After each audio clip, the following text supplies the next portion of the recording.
Welcome to the weekly Idaho Vandal press conference. Another exciting time. We're happy to get back at it after the new year. Hope everybody had a wonderful Christmas break. Obviously, we got back at it last week with our coaches and or with our men's and women's basketball programs. Wonderful day on Saturday afternoon to get the sweep over the Eagles with men and women winning at home. Women's basketball, we're going to start with women's basketball, who again on the road during the start of the season, the conference season, with 3 road games. And this week they'll be on the road at Montana State. So we'll go ahead and turn it over to Coach Moreira. Coach.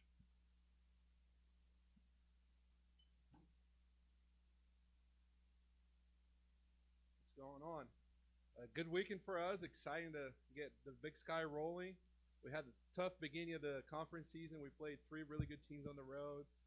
Got the job done against Eastern. Better to get 1 win is to get 2, right? As in the men, we took care of business there. It was a really good game for us. I was really proud of our team effort. Really proud of how we competed during preseason. Now we got to go up to the Montanas and play at preseason number 2 and number 1. So it should be fun.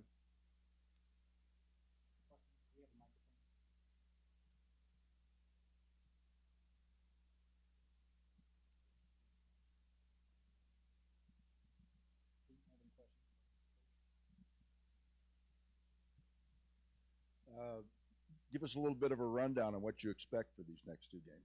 Yeah, I mean, 2 completely different teams, right? Montana, they like to spread the floor. They like to shoot a lot of threes. I think they're coming 3rd in the country coming to our game in 3 points made and top 2 in 3 points attempted. So we're going to have to guard the 3-point line really well. That's what they want to do, and when they're the type of team that when they're hot, they can beat anybody in the country. You know, they played some Power 5s really close. They had probably the most brutal non-conference schedule out of any Big Sky school, right? They lost to 5 or 6 P4 teams, so now that they get into the Big Sky, they're battle tested, and that's always a tough place to play. We had a close game there last year. We're able to come out of the win, so we're going to try to do that again. And then you got to flip it quick, because Montana State is the opposite, right? They suffocate you with their defense. They press the whole game. They're long. They score a lot of points in transition by getting steals and turnovers. So it's going to be an interesting week to prepare because we only got a few days. So we need to get some of the Montana stuff into the Montana State stuff today, then focus on Montana, and then get Montana State again on Friday. So 1 game at a time. Do you feel you're pretty well equipped to deal with this big turnaround? Yeah, I think so. You know, I thought the game against Eastern was really good for us. So far this season, we've done really well when teams kind of can't respond to our offense. You know, we've had a lot of big blowout games, which we didn't have last year. So I thought the Eastern game is kind of what we're those games where they just force you to grind it out. You know, I felt like 2 of our losses kind of happened like that when they forced us into a half-court game, into a more physical game, you know, and we responded really well against Eastern. I mean, we had a 13-point lead. They creeped down to, I think it became a 2-point game, and we responded really well. So that game gave me a lot of confidence that not only we can win the high-paced games, but we can win when they grind it out too. Coach, what did you notice on tape from that Eastern game, especially in the 4th quarter, and maybe just some of the things you want to shore up defensively from that? Yeah, I thought our pressure was really good. We kind of picked it up. And the most special thing about this team is that they can win in multiple ways. You know, I felt like our offense was really good in the first half and our defense was good as well. Then in the second half, we struggled to score. I remember looking at the box score. I think it was the first medium. We're shooting 12% from the field in the 4th quarter. And then Eastern started to cut down the lead. And we kind of talked among ourselves like, hey, we need to start creating some easy looks from our defense. And then I thought we turned them over quite a bit in the 4th quarter. And that's a team that takes really good care of the ball. So, like I said, it just gives me confidence that we can win in different styles and different ways. You know, any matchup we'll be prepared for. And I know you mentioned how tough Montana's non-con was, but when you see a team that comes in with a 3-10 record, I mean, obviously there's the possibility that could get in your players' heads. But obviously the message this week is, you know, this is going to be another big, tough Big Sky game. Yeah, luckily for us, that's the team that ended our season last year.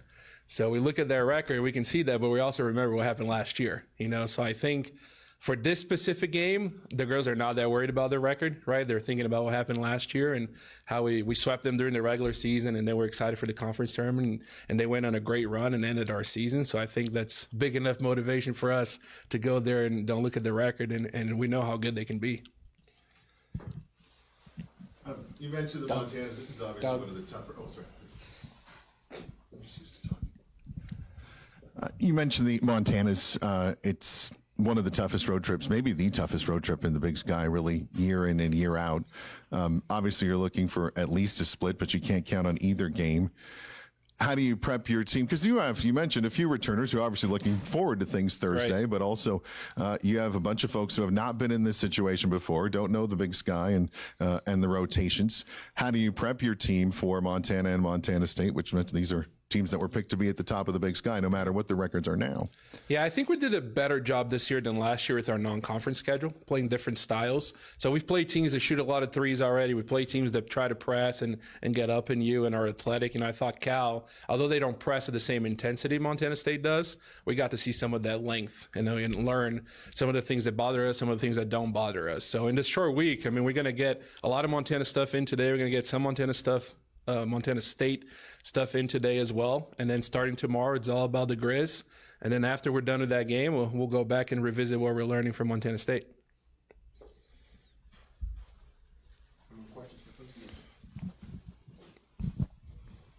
Yeah, Arthur, to this point, as much as you guys won last year, you were still kind of sneaking up on people. Right. If you keep winning this year, that's not going to be the case. There's going to be a target on your back. Does that change things much or not? Oh, yeah, I think we already have that. You know, we were talking about it as a staff before we start conference play. Teams shoot one of the higher. Every team we play, it's almost like they have their best shooting percentage of the season against us. You know, last year, up to this point, I felt like we were a surprise, you know, a new coach, a lot of new players. Now everybody knew how good we were. You know, we were picked top 3 in the preseason polls. We had a couple first place votes. We had a really good non-conference. So we're not going to surprise anybody anymore, which makes preparation even more important. We have to play like we are one of the teams favored to win, you know, and there comes with some pressure to execute well, to make sure they know that they're going to know everything we're going to do, you know, so we have to be really good at our execution, our intensity. But I don't think we're going to surprise many people anymore. More questions? Okay. Thanks. Cool. Thank you, guys.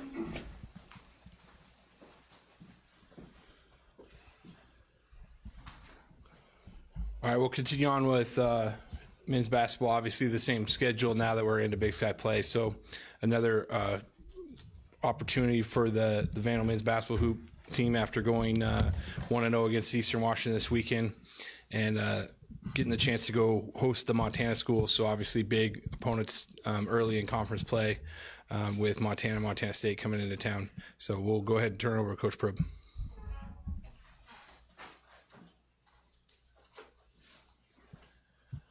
All right. Hello, everybody. Apologize for being a little sweaty and out of breath here. Came straight from practice. So that time of year. You know, speaking of that time of year, it's actually a great time. We get to be in our routine now, right? Thursday game, Saturday game. Our Mondays start to look similar. Our Tuesdays start to look similar. Our guys can really kind of get into the flow. And I'm really excited about that. You know, I think it's a fun time of year for our guys to lock in, be the best versions of themselves, and just be focused on getting better night in and night out. Looking back at the Eastern Washington game, a couple things come to mind right away. The first thing is how grateful I am for the support. I thought ICCU was rocking, great energy in the gym. Vandal fans came out, even without students being in attendance. There was a lot of people in the building, and as everybody knows, Big Sky basketball comes down to one possession a lot of the time. And I thought the fans and the Vandals in the building really brought us over the top. So just very grateful to everybody who showed up, and hope you can come and support us again this coming weekend, because the Montana schools are going to be a huge challenge. The other part of this past weekend that's important is we got the opportunity, the privilege to honor Coach Don Monson, and people coming out to support him, and for the Vandals to be able to get a win in that game, I thought was just was fantastic, because Coach Monson is Idaho basketball. The impact he's had on this community, on this university, on his former players was really, really special, and was just very honored to be able to represent him. Hopefully we did him right. So grateful to Coach Monson and his family for coming out and for everything they've done for Idaho basketball. Questions for Coach? Coach, I think after the game you described your rebounding as atrocious. When you look back on film, what stuck out? What were they doing that maybe caused you guys to not be able to do well on the boards in that game? What's the word one step further than atrocious? Because after watching the film, it was even worse than I thought. It was bad. It really was. And so, look, we've been emphasizing rebounding from the first practice of, the first time these guys got together. And you get what you emphasize, and we've been really hammering that. And up until this past game, we've been doing a fantastic job of it. We were 14th in the country in defensive rebounding percentage prior to that game. And then you absolutely have to credit Eastern Washington. I thought, some of the lessons we actually learned from the Boise State game all the way back in that exhibition with their physicality and their ability to attack the offensive glass. Coach Monson's group was doing the same thing. So you got to credit them. Their physicality was really, really good. Their anticipation was really good, and our guys were a step slow. And so, we just got out of our film session. It wasn't the funnest film session. We got to watch ourselves getting beat on the glass a lot, but, the guys understood it. They took an honest look at themselves and know that we need to get better in a lot of areas. So we broke it down on film. We got out there on the court and worked on it a little bit. Hopefully that doesn't continue to be an Achilles heel for us.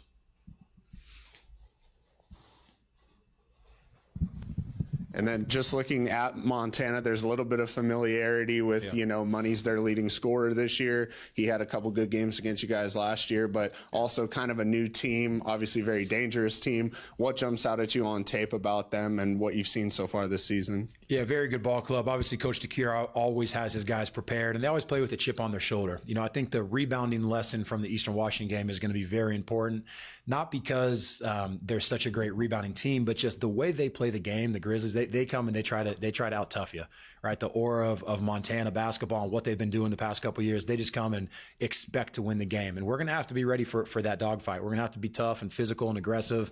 And that mindset you need to be a good rebounding team is the mindset we're going to need to protect home court. And so, Coach DeCure, like I said, and his guys always do a really good job. I know it's going to be a challenge. They're 2-0 right now. Money Williams, preseason player of the year. The Grizz were picked to finish first, and so for us, it's an opportunity, right? We got to come out and prove that, we're competing for a championship this year. Our guys need to, be the best versions of themselves. I know we'll be prepared, and our guys will be excited for it.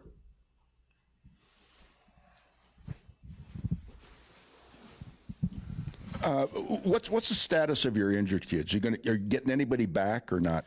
Still kind of a to be determined right now. It's been kind of a slow process for a few of these guys.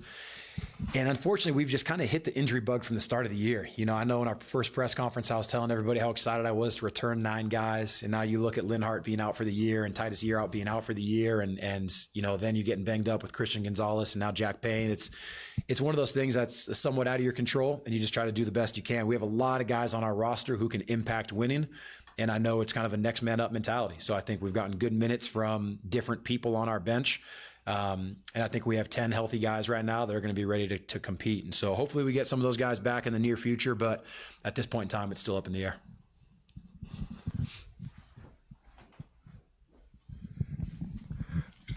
Obviously, you're frustrated with the rebounding effort on Saturday. At the same time, first game in 2 weeks, and kind of can't help but wonder if the team was perhaps a little sluggish in that department simply because they hadn't banged somebody other than teammates and things. Yeah.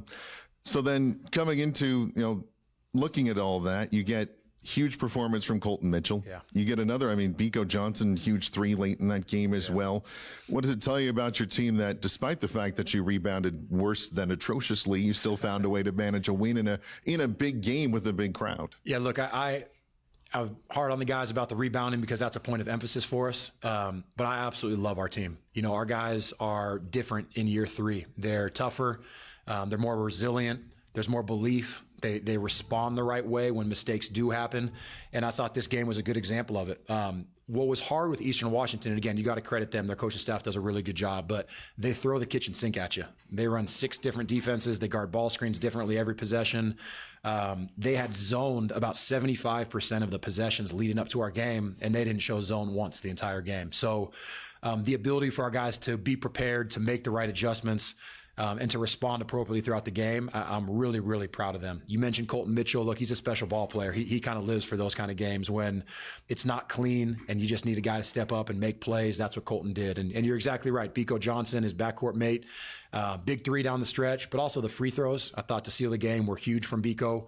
Made some big defensive plays for us as well. And there's other guys up and down the roster. Even Aiden Sevilla, who hasn't played much, we subbed him in at the end of the game to execute our foul up 3 coverage. He did an excellent job with that. So our ability to execute down the stretch and kind of stay resilient despite some of the adversity we were hitting, was really proud of the guys. And I know you're one game at a time guy. At the same time, we don't have another press conference till Monday. Montana State, they've been plucky. They've given some, Power 4 schools some difficulty even on the road in conference. What are your thoughts on the Bobcats this year? Yeah, I know you asked the question to Coach Arthur about Montana's record. Well, we learned that lesson this last game against Eastern Washington, who had 2 wins coming into it. We tried to tell the guys about how much better of a team they are than last year, that their record doesn't show much, but it still takes a little bit of kind of getting on the court and truly understanding that. Montana State's the same way. They've won some of those big games, so their record's slightly better, but the strength of schedule, it's been a very challenging schedule for them. And then you come in and look at what they've done so far in conference. They're a good ball club, and the Big Sky has kind of been run by Montana State, Northern Colorado the past few years. So our ability to start out at home and hopefully defend home court against teams like Montana State, it's a big opportunity for us. So, Coach Logie does a great job with his ball club. They're very skilled. They're very versatile. Pat McMahon and some of those guys we're familiar with, and they can really score the ball at a high clip. So we're going to have to be ready to come in here with a little bit of edge, a little bit of toughness, and defend at a high level if we want to win these games. Don's teams years ago pretty much backed down from nobody, and Dan pretty much continued that with you guys. Is there something in some aura remaining from that you can use going into these next 2 games? Yeah, I wanted to put on the checkered pants and, go full Don Monson for this game and really kind of rip into our guys and make it happen. And look, we know kind of what we're representing. The game of basketball is a little different from what it looked like in the 80s. And we play with a little more pace and space. And, it is, the style is definitely different. But Coach Monson, talking to his players, Kellerman and Broody and the guys who were in the locker room with us, they told us about the toughness of those teams. And it is a big lesson for us to learn. We're the Vandals for a reason. There's a little edge with the way we want to defend and the way we want to be tough on the glass. And you're right, we didn't really show that against Eastern Washington, but I think in year 3 here, we do have a little more of that chip, a little more of that underdog toughness to us. And we're going to need that moving forward. We talked to our guys a lot about it. We're making strides. We're moving the right direction. I was really proud of some of the performances in the non-conference. But the minute we get complacent, the minute we take that chip off our shoulder, the results aren't going to be the way we want them to be. So we got to be the underdogs every game. And I think with Montana State, that Coach Monson toughness really needs to show itself. Any more questions for Coach? Good. All right. Thanks, guys. Go Vandals.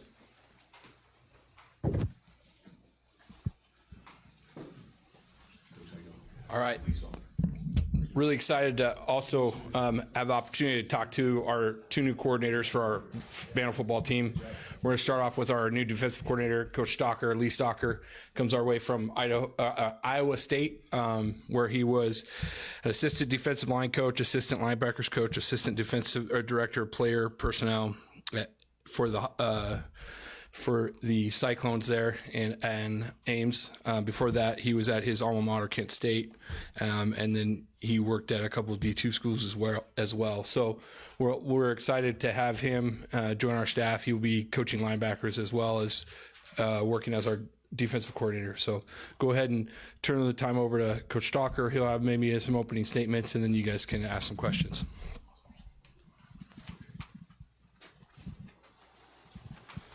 How's everybody doing? Great to see you. Obviously, first and foremost, just thank you for this opportunity, right? Obviously, thank you to Coach Ford for his belief in myself. Obviously the trust to have an impact not only in our football program, but this university. And obviously, I'd like to thank my wife also, right? My wife, Tricia, for the support as we begin this new journey and transition to Moscow. For me, I've heard countless people express kind of the support and the love that this community has, and honestly excited to be a part of this Vandal family. As me and my family transition out here, I look forward to that support and really being engulfed by the community.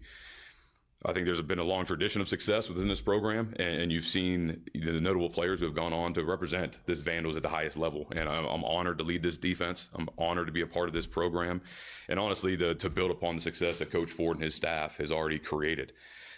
I've been really fortunate. I think throughout my career, I've been impacted by some of the greatest teachers and coaches and mentors within this profession, and it's led me to this point in my career.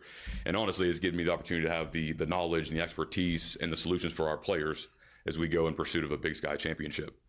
As for our defense, my focus will always be 3 things. First and foremost, to teach, to motivate, and to lead. I think for us, it's our ability as coaches to teach a process of success, motivating them to become the best version of themselves on a daily basis, and truly having the leadership with great character and intelligence as we go about it. I think every single one of our players will be given the opportunity to have their goals reached within this defense. We get them the opportunity to be successful, put them in position to be the best version of themselves on the field, but ultimately provide them solutions. I think we'll play fast, we'll dominate with fundamentals, but most importantly, we'll play together. I think I'm excited to begin this next chapter of Vandal football, to build relationships with all of you and the rest of our community as we go forward. But again, thank you to all of you. I appreciate it. Questions for Coach? Hey, Coach. Andrew Quinn from Crum 2 down in Spokane. Welcome. Thank you. What would maybe be one or two of the biggest things you learned from Matt Campbell in your time at Iowa State, and maybe something you could bring with you down here from that experience? I think truly it's the partnership and how you build a program, right? From coaches to players alike. It is truly that, right? And the ability to make this very much a transformational opportunity, not transactional.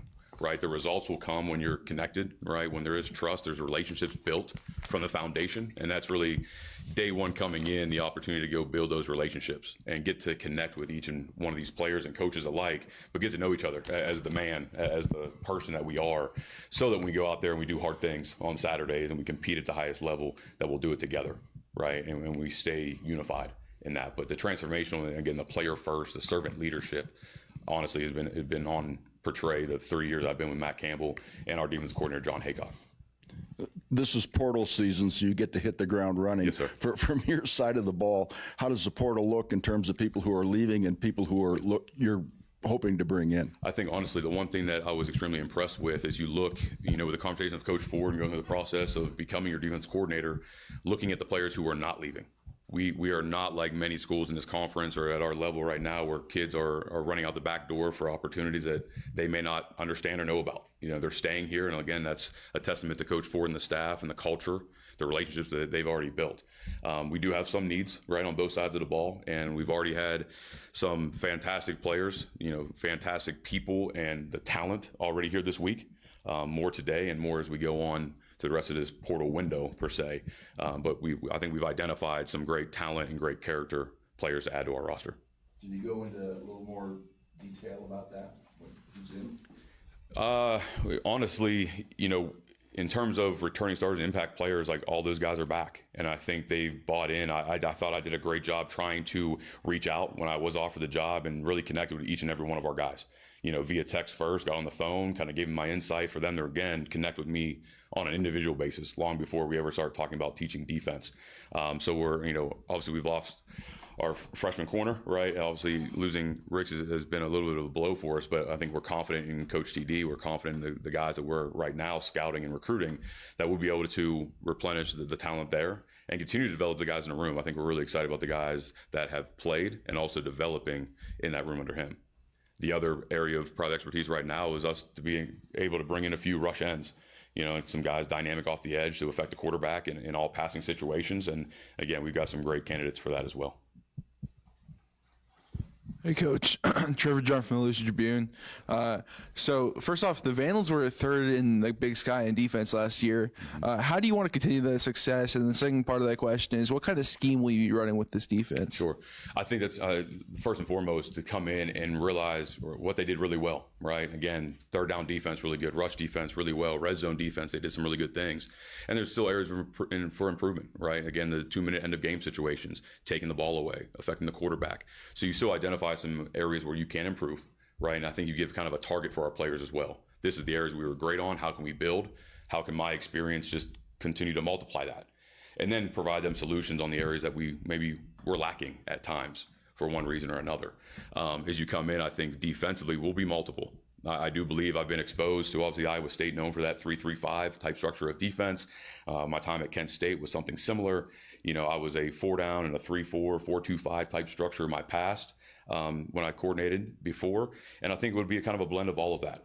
Ultimately, it's a system of defense. We'll present a system that allows our players to have answers, to have solutions, right, within game and as we game plan, but ultimately put those guys in positions to be successful, first and foremost. So I think the guys, it's player-centric because they'll learn well. It's taught well. We've got phenomenal teachers upstairs, right, within our staff. I've been really impressed with all those guys. And ultimately, as the players get engulfed with it, I think they'll see the reasoning and the why behind it all. I'm really excited for it. On top of that, you talked about teaching. The last coordinator, Coach Anderson, talked to me about just testing players on their aptitude, where it's like throwing everything at them and having them learn quickly. What's your style of coaching? What's your style of teaching these players on defense? Sure. Again, I still stand on the foundation of teaching, motivating, and leading, right? And when it comes to teaching, it's first and foremost your verbiage, right? The clarity in which you speak and how you present it, the consistency in what you do. I think for us, it'll be from day one that our players, long before we install said defense, is that you're learning a process, right? The attitude and effort that's needed, right, to be successful. Right now, obviously, this winter block, we're focusing on the weight room and transitioning and refining our bodies in that way. As we get into the OTAs and spring ball, we've already started to establish a little bit of the install of, defensive terms and concepts, right? The verbiage, the communication pieces, long before we ever execute a first down defense, in my mind, right? But it is our strongest asset as a staff has got to be the ability for us to teach. And that'll be the forefront of my mind as we get into it. And then finding guys that give the proper attitude and effort, that they value the opportunity to be a vandal, right? And our ability to do it together will be key. Coach, welcome to the Palouse from Ames, Iowa, no less. We're used to it being the other way around here, so welcome here. I did want to ask, you mentioned the teaching and motivating and leading. You were a defensive coordinator before, so another opportunity for you here.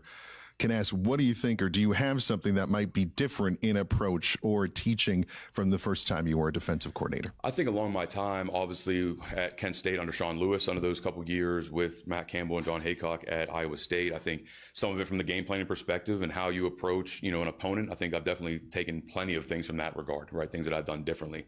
I think some of the practice approach, right? How you go about things. How can you practice smarter, right? More intelligence in that way. Because I think most importantly, we got to get our guys to the game on Saturdays, right? And I think some of the conversations between Coach Ford and myself, I think we're aligned that way in terms of how we believe on preparing our players physically, mentally, right? And again, physically, right, we've got to be able to get to games in December.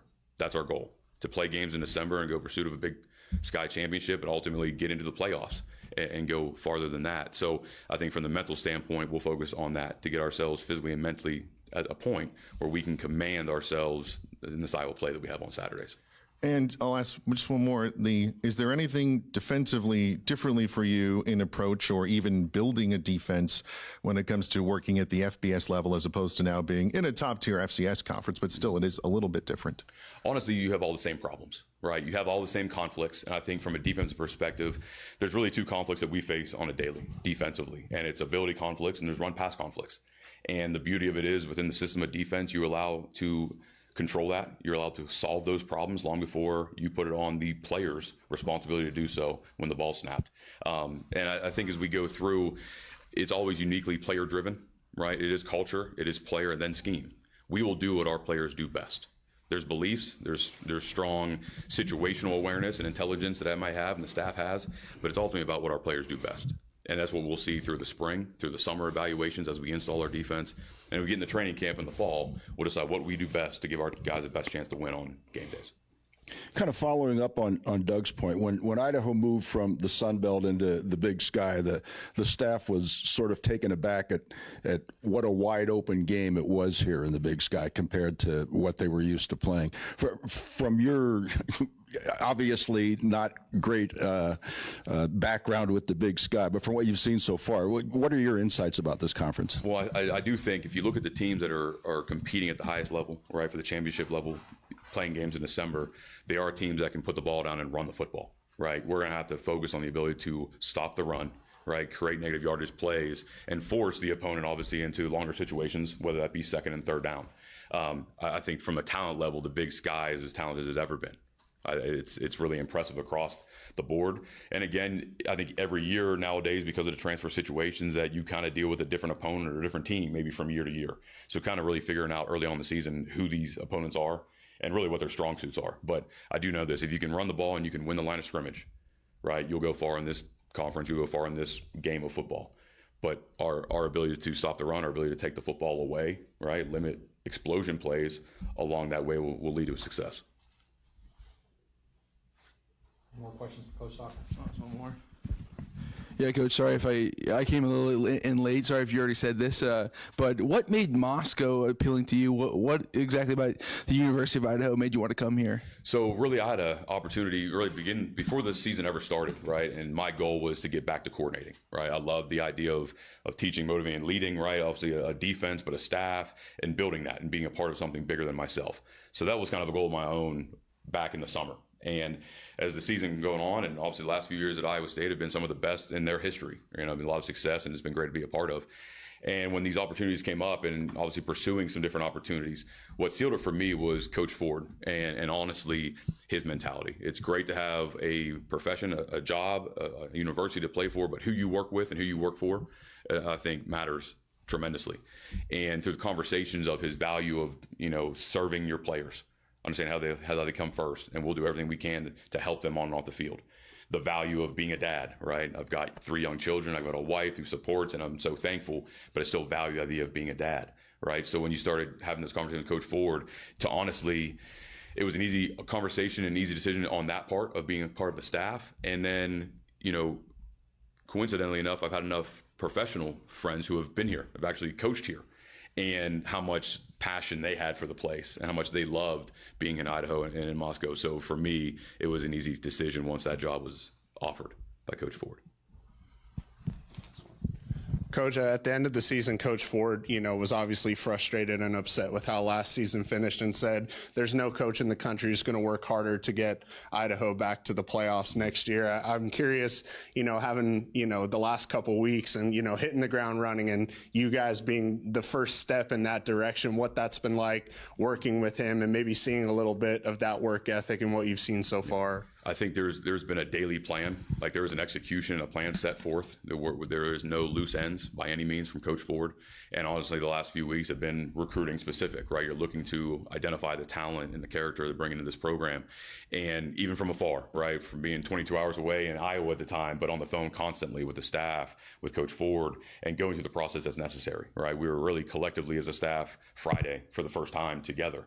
But again, from the start to finish of the expectations of a staff, expectation of our day-to-day process, I think it's clearly laid out. There's no gray, there's clarity in it all. And for us, you know how you can go and win together, right, and be successful. Despite the calendar year, whether we're in season or not, that's been extremely impressive. You know, we're talking already about getting on the road in January, right, within really our 6-hour radius, and then in the Northwest territory of identifying those players and continue to build what would be the 27 class.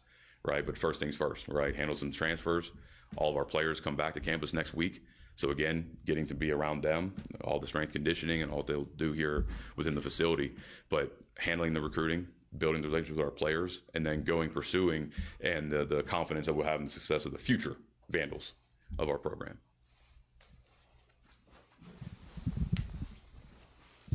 Are you at the point yet where you can transmit to your kids what you would like to see out of them coming out of spring ball? Ultimately, to be honest with you, there's really probably 3 areas, right? The first and foremost, it's the attitude and effort, right? When I talk about that, it's the willingness to compete. When I talk about the attitude, right? Are you willing to compete at the highest level in everything we do? When you talk about the effort portion, I want guys that value the opportunity to be here, right? The value opportunity to be a Vandal, to play within this defense, to grow and build together. So the attitude and effort will be something we identify on a daily basis. That'll be evaluated on film, graded, talked about, but demanded from our players. I think the next thing would be the trust factor, right? Building that trust not only within the scheme of defense, but within player to player and coach to coach, but having trust, you know, in all of our competency to help them grow. And lastly, obviously, would be the intelligence for me, right? Our guys representing the name on the front of their jersey and the back, right, with the utmost respect. And honestly, as they go through on the football field, are they making great decisions, right? Smart football players make plays. But it's our job to be able to get that out of them and to teach them from the ground up.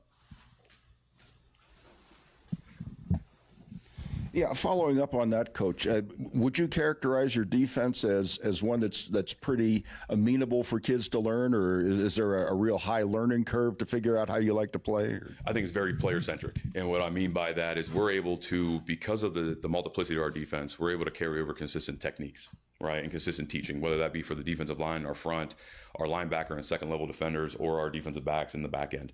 You're able to teach consistently. We may look multiple, we'll present a lot of issues for opponent offenses and offense coordinators, but for us, it is able to translate and carry over from one call to another, which for me is what, as a player, you'd like. You shrink the playbook, which allows them to be very confident in what they're doing, right? And so doing what they do best matters, but if there's any confusion, that's where you start to kind of digress at times on the field. One more question for Coach. Awesome. I appreciate y'all. Thank you very much.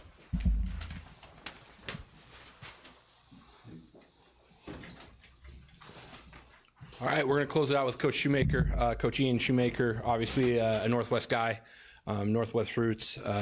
He's been around Division I football for a long time, but he's been successful at all levels, including as a head coach at Central Washington, as the offensive coordinator at Eastern Washington, co-offensive coordinator at Hawaii. But he comes from Grand Valley State. Really excited to have Coach Shu back here in the Northwest and leading our Vandal offense. But we'll turn it over to Coach Shoemaker.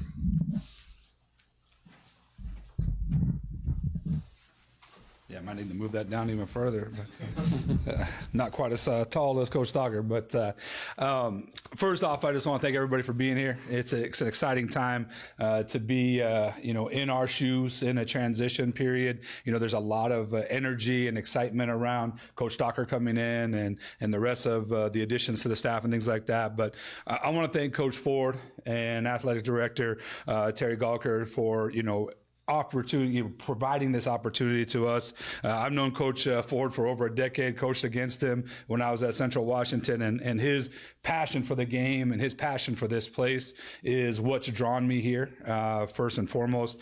And to get a chance to work alongside of him is a special opportunity that I really look forward to. I'm fully aware of the standard that's been built over the years. When you talk Vandal football, you're talking about quarterback U of the Northwest. You talk about guys like the Freezes and the Nussmeyers, Walter Payton Ward winners. That's freaking big time. And then even from guys, like Hobart in the 80s, all the way down through to, the recent history of the Linehans and the Giovanni McCoys, and seeing what Giovanni McCoy did over those years and winning the Jerry Rice Award and leading this team back to the national stage. It goes to show that is possible, and that is what this place should be. And I'm excited about being part of that. And my job is to continue that legacy of great football, great offensive football, and developing quarterbacks. My goal is to be aggressive and innovative on the offensive side, to be explosive when it comes time. And then again, I have a drive to develop quarterbacks, and I would love to develop a quarterback into where those guys have left that lineage and that track. And, like I said, I'm excited about that and getting us back to the top of the big sky. And I think there's a guy in the building that has a chance to be great. Was fortunate enough to recruit him when I was at Eastern Washington and, have a long-standing relationship with him, both being from Graham, back where I grew up. So I see the passion, of the Kibbe Dome and of the fans, right, on the other sideline. I'm just excited to be a part of it on this side now, and I'm really looking forward to, building an offense that is predicated on playing fast and physical and focus on winning championships. The main thing for us is, my family, Janelle, Kai, and Quinn, they'll be moving out after the school year ends here in Michigan. But I'm truly excited to be moving them back to our home in the Pacific Northwest. We grew up, both of us, on the west side of Washington, and being able to have my kids grow up near family is important. We look to be a great part of the Vandal family and hopefully be a valued member of the Moscow community. Go Vandals. We'll open up for questions. Coach, welcome back to the Northwest. The last time we saw you here, you had a pretty uber-talented dual-threat quarterback in Eric Barrier. You mentioned Joshua. He's kind of along that same lineage, but we know that Coach Ford loves to run the football as well. I guess in, your time at Eastern and working with EB3 and that offense, how do you kind of, get the most out of Joshua, but also, have an emphasis on running the ball in this conference? Well, I mean, if you even go back and look at those years, yes, Eric had a great career throwing the ball, but if you see, there's a lot of balance over those 3 seasons. You know, when we look at those 3 years finishing in the top 3, top 5 in the country offensively, all those years, you know, my offensive have always been from Central Washington to St. Cloud to Minot, North Dakota to the Division III schools that I've coached at have been predicated on balance as much as possible and making defenses defend the run game first, bring them to the line of scrimmage, spread them to the sideline, and then you take your shots over the top, you know, and then take advantage of the things that they're going to give to you. So each game may not be exactly the same carbon footprint, right? We need to take advantage of the things that they're providing to us. And, you know, I'm you know, building this program and building this offense around being downhill and being physical in the run game, attacking the A gaps first and foremost, right? And then attacking the perimeter with screens and quick game, and then being able to, with 4 verticals and play action shots, you know, take the thing to the back of the end zone as well. So that is the deal that you want to make sure that your offense has the flexibility to do all those things. And then when Coach Stalker, you know, I'm going to try to get a yard, but, you know, what he's doing defensively, you know, I mean, what he was talking about up here, you know, I'm not that smart, so I'm just going to try to get a yard this spring. But, you know, you have to take advantage of what they're giving you, right? They can bring 10 to the box. They can bring 9 to the box. You have to have the ability to throw. Right? You can't just be one-dimensional, and I think that balance has been great for us. You know, like I said, I think Josh is going to provide some 1+ in the run game, putting the quarterback in the run game, but he doesn't have to because he's talented enough dropping back and throwing the ball. And like I said, we have to be judicious in that as well, in which we were with Eric, you know, and trying to be sure that he was able to play all 3 of those seasons.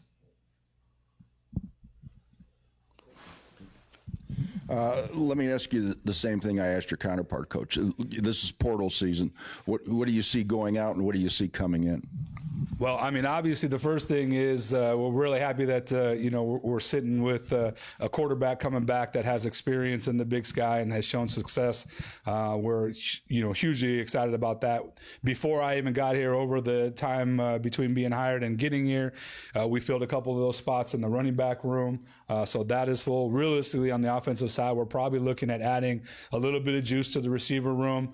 You know, the offensive line crew is pretty well set in a returning and veteran group that we're excited to, you know, protect for the quarterback and provide holes and open areas for the running backs. So realistically, if we can just find a little bit of help, you know, maybe in that receiver room, give us a little bit more speed, size, whatever those needs are as we go, is going to be our biggest priority over this week. We have a couple of guys with offers out too, and a couple of guys we're trying to set visits with right now, and that's, you know, our focus upstairs, as Coach Stalker said. Let's get those guys in this week. Start looking at 27s as soon as possible, and get on the road and you know, shake hands and, you know, kiss babies on the road. You know what I'm saying? So. Hi, Coach. Trevor Johnson from the Louis Tribune.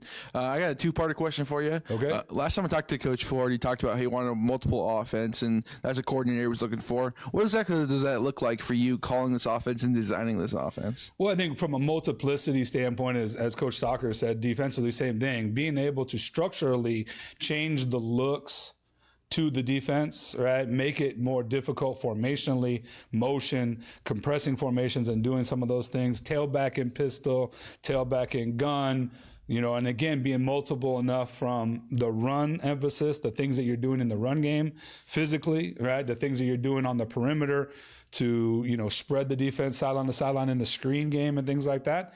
But then also be able to complete passes down the field and be very aggressive for those explosive plays. So I think multiplicity comes from multiple looks, and then, like I said, how do you attack the field, right? And we want to make them cover every, well, it's not real grass, but every blade of artificial turf out there as possible, right? From wherever the ball lays, they need to defend every blade of turf out there.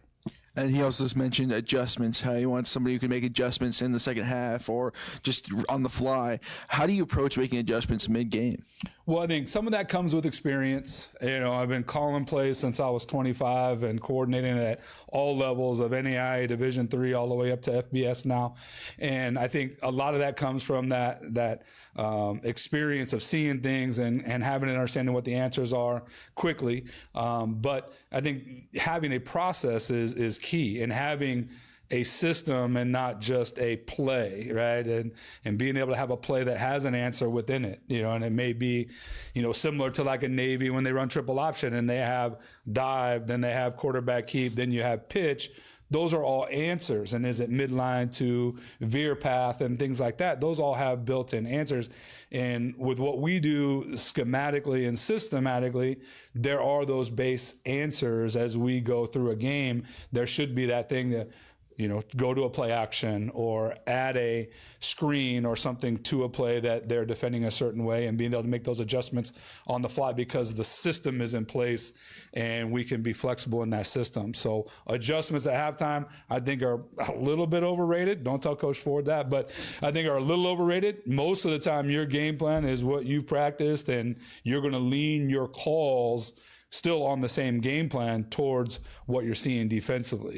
So if your game plan is completely off, then did a crap job getting prepared during the week. But usually it's going to be just leaning those calls to those right spots of the game plan that you already practiced all week. Coach, last year, one of the things that Joshua had to deal with as the season went on was throwing to different groups of receivers every week, guys he might have had a chance to practice with for a week before he had them in a game. Have you had a chance to talk to him about, what he learned from that situation, anything that might, be valuable this year, having gone through something like that? Well, I think specifically about the number of receivers he's seen, we haven't talked about that. Excuse me. We have talked a lot about how do we make a decision-making operation as simple and as fast for him as possible. And that is the thing, I think, that all of the quarterbacks, I talked to Holden and we talked to Blitz coming in, this week, and getting them a quarterback manual, a teaching operation where they don't have anything about the playbook in hand right now, but they know every read that we'll ever make is in that manual, right? And they have it in hand right now. And like I said, it has nothing to do with the playbook yet. And just like Coach Stalker said, it's about the idea. How do we look at the game from the quarterback position, and how do we make great decisions really, really fast? And I think that's what's exciting him the most. And like I said, giving them that key to the playbook, right? They have the key to the playbook right now in their hands back home before they get back on campus. And, when they get back and we provide them the full playbook, all of those reads, they will have already in their hand over the last couple of weeks, and hopefully have digested those ideas. But that, I think, is the magic right now with the portal situation, with all the things that we're dealing with, is how fast can we get young and or new players ready to go? Right? It's the speed of execution is what we're looking for. How fast can we get a group of kids ready to execute at a high level, right? So that their natural talents take over. Because every one of these kids is going to be talented enough to help us in the Big Sky next year, right? It's who is going to be ready to execute at a high level and be really a go-to guy that can go let their natural skills take over. And that is always the balancing act. Be multiple enough, simple enough, have a teaching process in place that provides them the opportunity to be executing at a high level as soon as spring ball starts, and then work on our technique, and then work through our summer, install, and then come back in the fall and be really ready to go. One of the changes that happened because your predecessor changed for you, I guess, was leadership. There was an issue with leadership. I want to ask, how do you plan to lead the entire offense, not just the quarterbacks, but lead the entire offense and teach them well? And also, what is your style of teaching for this type of group? Yeah, and I think for me, coming into any one of these opportunities, I've had multiple kind of opportunities to come in and lead a group. really has nothing to do with what had happened in the past, and what, this, that, or the other thing. That doesn't matter to me. The first thing I have to do is I have to prove to these guys that I can help them get better at football, right? Like, that's the first thing, right? Once I have that, I feel like I get their respect. Like, they respect me as a coach and a man from that standpoint. Like, this guy can help me. I can listen to him. I build a little respect. I don't get respect because I have OC or quarterback coach in front of my name, right? Like, that's not how I get respect. I get respect because they come in and go, man, what he's doing, what he's teaching, is going to help me, right? And the next thing I need to do is I got to treat them fair, right? So they'll trust me. Right? They have to trust me, right? And then the last thing is I get to a point where they understand that I care about them more as people than as players and students. And that's where you develop loyalty, right? So this is an organic process. It happens across time, and each guy may be different, but that's where I start. Those are the three things, right? Prove to them that I can help them. Prove to them that I'm going to treat them fair, and then prove to them that I care more than just a football player, right? And all those things will come from that. Respect, trust, and then loyalty, where a guy's going to run through the freaking garage door out there, I guess, to go kill somebody for you in a game. You know what I'm saying? Like, that is where I'm at. As far as teaching goes, this is where this idea of speed of execution comes into play. We do flipped installs. We will put every installation that we have on a video, and we will let them see that video before they come into the meeting. Just like the quarterbacks have the operating system ahead of time right now, every video, everything that we'll do will be put together in a manageable way, where when they come into meetings, we don't test them at the end of a meeting. We test them at the beginning of a meeting, right? And see what their retention is from the evening's install when they were at home by themselves, right? In front of their phone or their laptop, right? And then we were able to guide our hour-long meeting, which is all we have getting ready to go to practice, on what they need to get better at, because that test will tell us a pre-test versus a post-test, right? So this idea of flipping the classroom is something that we've done, for over decades now, and it is one of the best ways to teach, I think, right? Is not sit and lecture and test after, but lecture at home and have discussions, and how do we get better after guided information from a pre-test, right? So that would be one example of getting that done. Coach, you're talking about dual threat quarterbacks, and Joshua Wood certainly applies in that category. Last year, and again, that was last year, there would be moments, maybe more than probably even he liked, where he maybe felt the play broke down and he was just having to trust his natural abilities to try to make something happen. How do you help a dual threat quarterback, especially, trust the system, act in the system, and then maybe use that instinct to go and make a play more sparingly so they protect themselves and they don't get hit? Well, I think obviously you got to be judicious when you're calling those plays where he is a give to pull type of guy, what we would consider a read play, where it's either you're giving the ball away or you're pulling and running by yourself. A lot of times I like to give that next layer where he could spit the ball out still from a screen standpoint or an RPO standpoint, maybe to save himself from that situation. So there's multiple ways that you can do that. The other thing is we have a system within our, our kind of player manual and operating system that talks about, hey, here are the 6 positive responses to pressure, right? There are multiple things that you can do as a quarterback that isn't just throw the ball up and throw an interception or get sacked, right? There are multiple things that you can do as far as stepping up, avoiding pressure, stepping out, throwing the ball away, running for a first down. All of those things are positive responses to pressure, and we teach them and we practice them and we drill them, right? Everything is part of a process, right? From that manual straight into the practice field, straight into individual, and then on to making decisions in 11-on-11 practice into a game. So hopefully you provide enough structures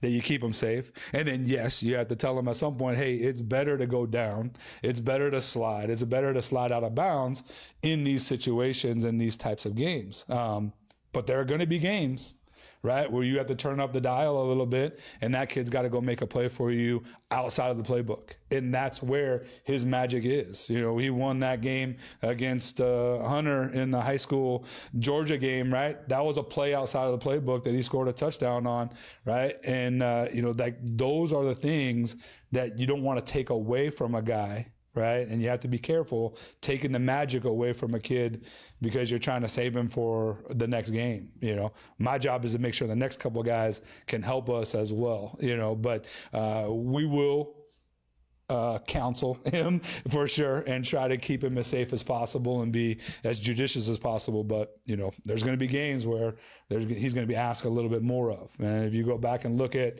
EB3, there were games, right, where, okay, Montana, here we go. You know what I mean? You might have to run a couple more times. There might be some more quarterback design runs and things like that. So it's a balancing act for sure. And what's in the room behind him will matter as well.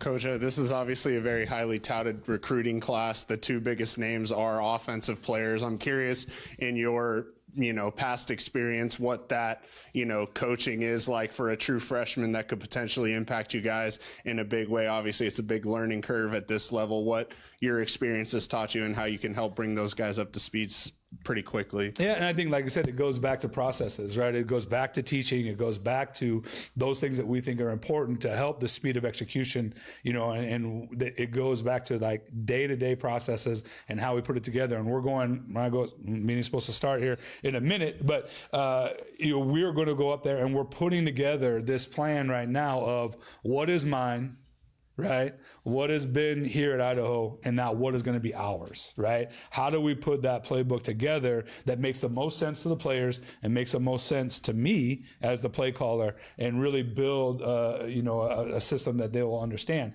But for freshmen, it's going to come down to speed of execution and providing those teaching resources and those opportunities, to those guys. A guy like Blitz, coming in from Colorado, film looks great, and excited to see what he brings to the table.